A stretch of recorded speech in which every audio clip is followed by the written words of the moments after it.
Você já ouviu falar sobre o pelagianismo? Essa foi uma das heresias mais importantes da história da Igreja e gerou grandes debates sobre a fé, a graça de Deus e a salvação. Mas será que o pelagianismo ficou no passado? Ou ainda hoje encontramos ideias parecidas enganando muitos cristãos? Fique comigo até o final para descobrir. Você vai entender por que essa heresia foi tão perigosa e como seus erros continuam influenciando o mundo atual. Pelágio foi um monge britânico que viveu no final do século IV. Ele era conhecido por sua vida austera e pelo forte desejo de incentivar as pessoas a viverem uma vida moralmente reta. Naquela época, muitos cristãos acreditavam que a crescente corrupção moral da sociedade era um grande problema, e Pelágio pregava que cada pessoa tinha a responsabilidade de buscar a santidade com todas as suas forças. Seu pensamento, porém, ia além de um simples chamado à virtude. Ele começou a ensinar que o ser humano pode alcançar a santidade apenas por sua própria vontade, sem depender da graça de Deus. Segundo ele, o pecado original não teria afetado a natureza humana, ou seja, cada pessoa nasceria pura e capaz de escolher o bem por si mesma. Com essa visão, Pelágio considerava a graça de Deus como algo secundário, um simples auxílio externo, mas não essencial para a salvação. Ele acreditava que, com esforço e disciplina, qualquer um poderia ser santo sem precisar da ajuda direta de Deus. Além disso, para ele, o batismo era importante, mas não necessário para a redenção, pois o pecado original não teria passado de geração em geração. Essas ideias pareciam, à primeira vista, um incentivo à busca da santidade, mas, no fundo, negavam uma verdade fundamental da fé cristã: a necessidade da graça de Deus para que o ser humano possa se salvar. Foi justamente essa negação que fez com que a Igreja entrasse em ação e combatesse os ensinamentos de Pelágio. As ideias de Pelágio colocavam em risco uma verdade central da fé cristã: o ser humano não pode se salvar sozinho. Desde os tempos dos apóstolos, a Igreja entrou em cena para defender a verdade. Santo Agostinho. Ele foi o grande opositor do pelagianismo e dedicou boa parte de sua vida a refutar essas ideias, mostrando que, sem a graça de Deus, ninguém pode alcançar a salvação. Para Agostinho, o problema central do pelagianismo era a negação do pecado original e da necessidade absoluta da graça divina.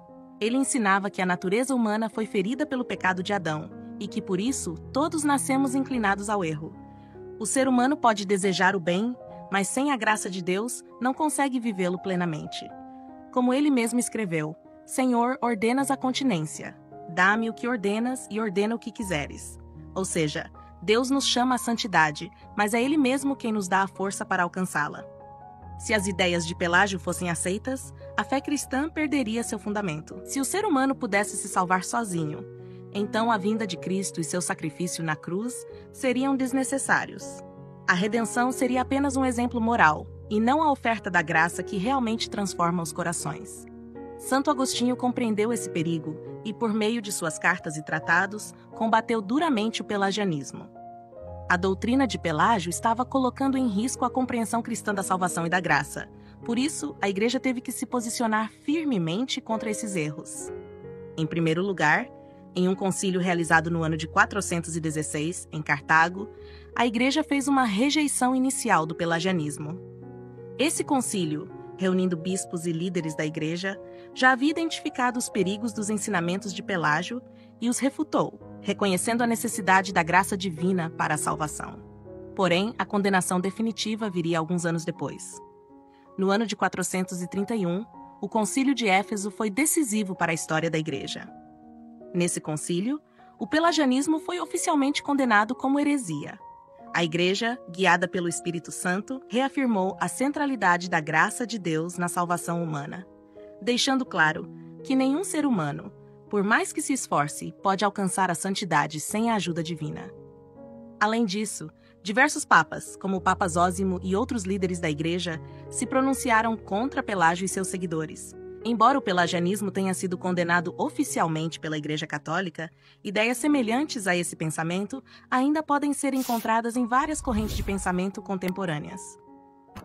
Alguns exemplos dessas influências são: o humanismo secular. Muitos movimentos humanistas enfatizam o potencial humano para alcançar o bem e a moralidade, sem necessariamente recorrer à religião ou à graça de Deus. A ideia central do humanismo secular é que o ser humano é capaz de alcançar perfeição por meio da razão, da educação e do esforço próprio. Uma visão que, em certo sentido, minimiza a necessidade da graça divina para a salvação ou para viver uma vida moral. Teologia da prosperidade. Algumas vertentes do cristianismo contemporâneo, como a teologia da prosperidade, podem ser vistas como uma forma moderna de pelagianismo. Elas muitas vezes enfatizam o poder do indivíduo em conquistar bênçãos materiais e espirituais por meio da fé e de suas ações, sugerindo que, com o esforço correto ou a mentalidade certa, a graça de Deus seria apenas um impulso adicional para o que já pode ser alcançado pelo ser humano. Espiritualidade New Age.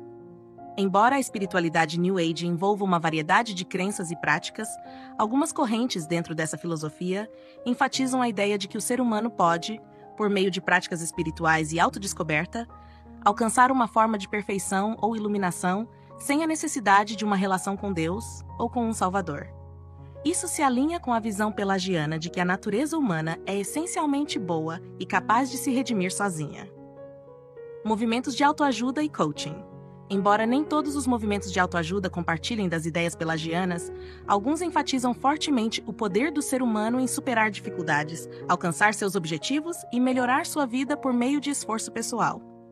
Essas filosofias podem refletir uma visão que subestima a importância da graça e sugere que, por meio da disciplina e da força de vontade, o ser humano pode transformar sua vida sem depender de ajuda divina.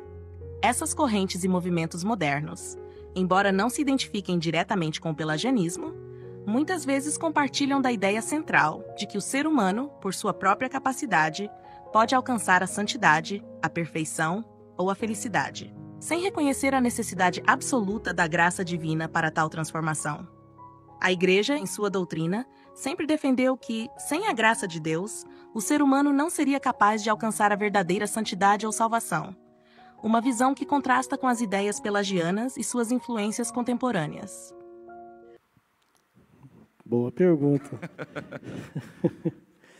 Bom, vamos então a dois textos na Bíblia Sagrada, onde geralmente quem questiona isso e até ataca, nossa fé, cita esses dois textos. Um é Isaías capítulo 45, versículo 7. Eu formo a luz e crio as trevas. Faço a paz e crio o mal. Eu, o Senhor, faço todas essas coisas. E aí, né? Meu Deus. É um texto dificílimo, né? Mas é o seguinte, se a gente for olhar bem, lembrando que a Bíblia, o Antigo Testamento foi escrito no hebraico, e no hebraico havia o chamado paralelismo. Eles usavam constantemente essa questão do paralelismo, fazer comparações. Então, na verdade, o texto acaba se explicando. Olha só, na verdade, ele está fazendo um paralelo aqui. Ele está dizendo que Deus cria o mal no sentido do mal como mal moral. Não é nesse sentido. O que ele está fazendo um paralelo é o seguinte, eu formo a luz, aí depois ele põe trevas. Então, o antônimo de luz, trevas. Depois ele fala, eu faço a paz e crio o mal. O mal aí não é no sentido do mal em si, o mal moral. Aqui, o sentido aqui, o contrário de paz, seria eu faço a calamidade, seria a tribulação, seria a provação, seria até a própria calamidade nesse sentido. É no sentido de juízo. Então, é nesse sentido que ele está falando. Ele está falando que Deus cria o mal, no sentido do mal. É o antônimo de paz. Aqui é o antônimo de paz, não o antônimo de bem, do bom. É o antônimo de paz aqui e não do bem. Então, aí dá para entender isso aí. Por quê? No sentido de juízo, às vezes ele trazia. Então, há outros textos na Bíblia onde isso é falado também, como Jeremias 18 e 11, o mal também no sentido do juízo que ele trazia. E trazia, por que ele trazia esse juízo?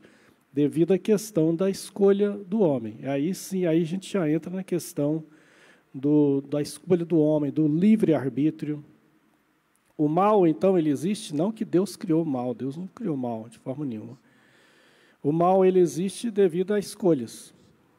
E essa escolha não começa nem com o homem, ela começa nas regiões celestiais. Falando nisso, eu estou dizendo que os anjos também têm livre-arbítrio, e não somente o homem. existe a corrente do calvinismo que nega o livre-arbítrio para o homem. Diz que o homem só teve livre-arbítrio no Jardim do Éden, antes da queda. Depois ele não tem mais livre-arbítrio. Então, aí é a questão que os nossos irmãos estão colocando aqui da eleição, da predestinação, e aí chega a ser até de forma fatalista a forma que eles acreditam. Eu cito também Provérbios 16:4, que é outro texto também bem citado, né? Então, Lamentações 3:38 também fala do mal como juízo, mas não do mal moral, mal em si. Amós, capítulo 3, versículo 6. Agora, em Provérbios, capítulo 16, no versículo 4, é outro versículo que às vezes pessoas que atacam os cristãos citam, né? Seria: o Senhor fez todas as coisas para determinados fins, e até o perverso para o dia da calamidade. Existem traduções que dizem até o perverso para o dia mau. Nesse sentido também, o que está falando aqui é também nesse sentido. Deus não criou o mal, mas criou também a questão do juízo, né? Porque a pessoa pega isso aqui, aí sim que vai para o fatalismo, né? Deus já criou, já determinou quem vai ser salvo, quem não vai ser, né? A chamada predestinação fatalista, né? Ou dupla predestinação. Ele já determinou quem vai ser salvo e quem vai se perder desde a eternidade. Só que isso aí é algo terrível. Que o texto está falando isso, a Bíblia Sagrada, na verdade, ela fala do amor de Deus não só para os escolhidos, não só para um grupo só de pessoas. O amor de Deus é para o mundo inteiro. Deus amou o mundo de tal maneira. O mundo, não uma parte do mundo, não um grupo do mundo. Deus amou o mundo. Tito, capítulo 2, versículo 11. A graça de Deus se ha manifestado, trazendo salvação a todos os homens. A todos os homens. Agora, todos serão salvos? Não. Por quê? Aí é a questão da escolha. Então, suponhamos, eu chego para um grupo de pessoas e falo: olha, um grupo de crianças, eu comprei 10 maçãs aqui. É de vocês. Está compro. É de vocês. Vou deixar aqui em cima da mesa. É só vocês virem e pegar. Ela está compro. Ela está adquirida. Eu falei: é de vocês. Aqui, ó, está à disposição. E 5 garotos vêm e pegam maçã. E 5 não querem pegar. É questão da escolha. A salvação foi propiciada a todos os homens. Agora, todos vão ser? Não. É a questão da escolha, né? A questão do livre-arbítrio. Agora, é muito difícil relacionar a soberania de Deus com a escolha humana. São debates teológicos de 1.500 anos, 1.600 anos, né? Nós estamos falando de debates de 1.600 anos, não é algo que começou nem com calvinismo e arminianismo, não, no século 16 para cá, 15, 16 para cá, não. É algo que começou lá com o século V, século IV, com Pelágio e Agostinho, e que depois Calvino segue a linha agostiniana em grande parte, e depois vem Armínio. Interessante que Armínio e Calvino nunca se encontraram, viu? O pessoal fica debatendo aí, debate vida e morte aí, um chamando o outro de herege, uma coisa mais terrível. Nós estamos vivendo uma época de muito radicalismo, né? Mas os dois nunca se encontraram. A briga foi depois, né? Então, é tanta coisa. Mas, falando aí, Deus não criou o mal. Quando Deus criou, por exemplo, os anjos, criou todos perfeitos. Mas um deles resolveu se rebelar. E muitos, escolheram assumir a posição daquele anjo. E houve a queda, né? Um texto muito citado é Ezequiel, capítulo 28, onde Deus fala: perfeito eras nos teus caminhos, até que se achou iniquidade em ti. Aí começa o mal. Depois vem a questão do homem também, da escolha. Olha, de tudo você pode comer, menos dali. No dia que comeres, certamente morrerás.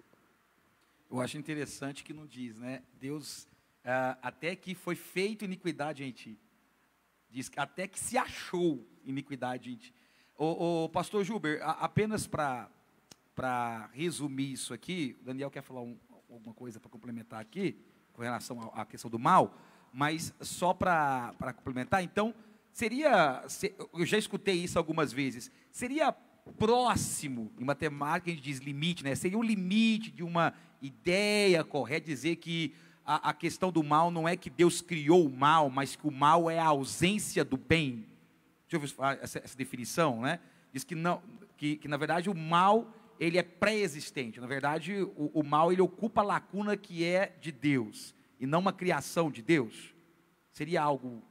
O que o senhor pensa dessa afirmação quando alguém diz isso? Se alguém diz assim, não, o mal, não, Deus não fez o mal. Deus não fez o mal. O mal é a ausência de Deus. Então, automaticamente, não há Deus, há o mal. Pronto. E há debates, né, na filosofia sobre isso, mas eu não entraria, porque aí eu entendo que aí já entra na questão dos certos mistérios de Deus que a gente nunca vai entender. Existe a origem do mal é algo desconhecido. Não adianta a gente falar, é isso e aquilo. Existem certas coisas que estão para além da compreensão humana, que a gente não vai entender, né?